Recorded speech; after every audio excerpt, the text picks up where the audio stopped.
The point of order? Owen Baya. What is the point of order?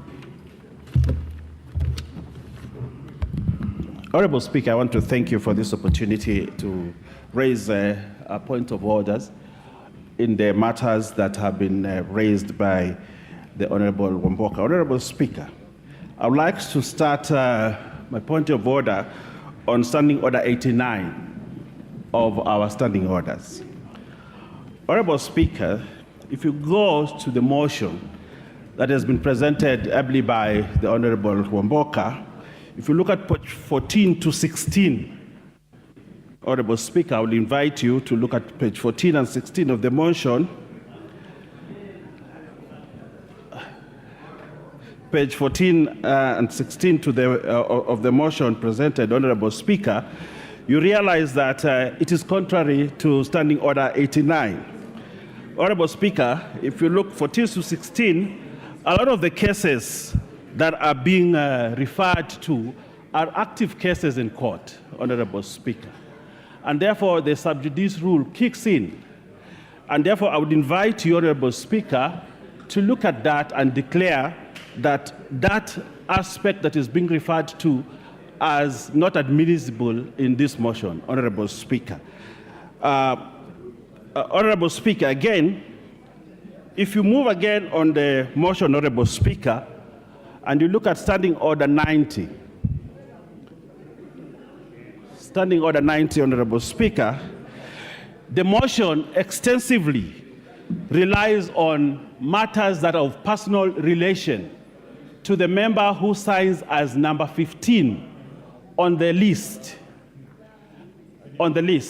Honorable Speaker, interest should have been declared as under our standing order that the person, the member of parliament signing as number 15 should have, in this case, declared interest in this matter, because the cases referred extensively refers to personal relationship to the member. And therefore, Honorable Speaker, I move that we amend the list, or you declare that the list presented to you, Honorable Speaker, be expunged totally, and therefore this motion falls on its face, Honorable Speaker. Honorable Speaker, if you allow me, Honorable Speaker, I would like to move an amendment to that, or you declare it as... You stood on a point of order. Just prosecute your point of order. I am prosecuting my points of order, the Honorable Speaker, and I require that you make a ruling on my point of orders. Okay. Honorable Speaker, under Standing Order 87, Honorable Speaker. Standing Order 87, 6.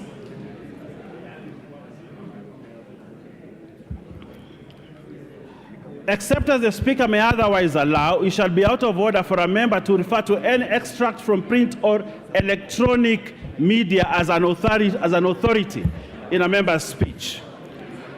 Honorable Speaker, if you look at the motion as laid by my friend, the Honorable Kwamboka, and I will request that you make a ruling on this, Honorable Speaker. If you move from page 11, he refers to electronic. The whole thing is based on electronic print media. If you look at page 11, he refers to Citizen Digital. If you move again, he refers to Nation.media. On page 12, on page 13, Honorable Speaker, he refers, and if you continue, Honorable Speaker, the whole motion is based on extracts from electronic and print media. Honorable Speaker, our standing order 6 does not allow that happens, and therefore this motion, Honorable Speaker, in my preliminary objection on this, Honorable Speaker, under our current standing orders, cannot stand the presence of for it to be tabled here. Honorable Speaker, I would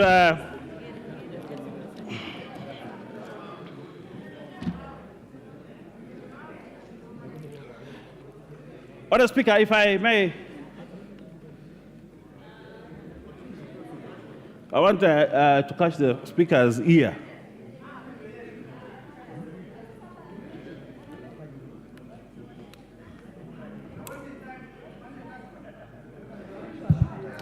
Yes, Owen. Yes, Can you finish your point? I'm finishing on, I want to refer you again to our Standing Order 87, Honorable Speaker.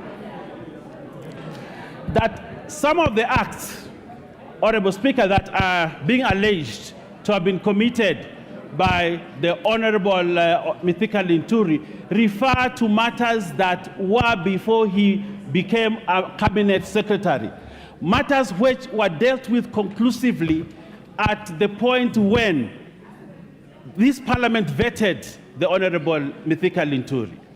And therefore, our standing orders say that if you look at 87, Honorable Speaker, if a matter has been discussed and dispensed with during a session of Parliament, for which this session refers to, Honorable Speaker, it cannot again be referred to during the same session. And Honorable Speaker, the cases that are referred to here were dealt with. They happened before the Cabinet Secretary was appointed Cabinet Secretary. And again, these matters are being reintroduced in the House. Unless with your express permission, these matters can be introduced. But as it stands now, Honorable Speaker, the motion as presented and I request your judgment on ruling on this matter, Honorable Speaker, cannot stand to be discussed in this House. I rest my case, Honorable Speaker. Thank you, Owen Baya. Order.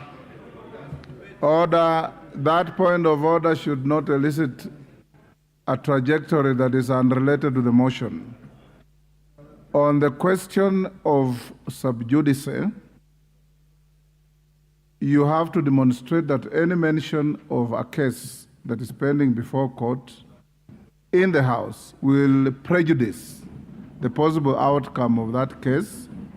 And if any member ventures into discussing the merit of any case pending before a court of law, the Speaker, who is a consummate lawyer, will stop that member. On the matter of conflict of interest, you've simply said number 15. You have not mentioned the name. And the number of members required to support the motion was 88. We have 110. So even if you have number 15 out, it makes no difference. So I'll order that the motion continues. Murugara.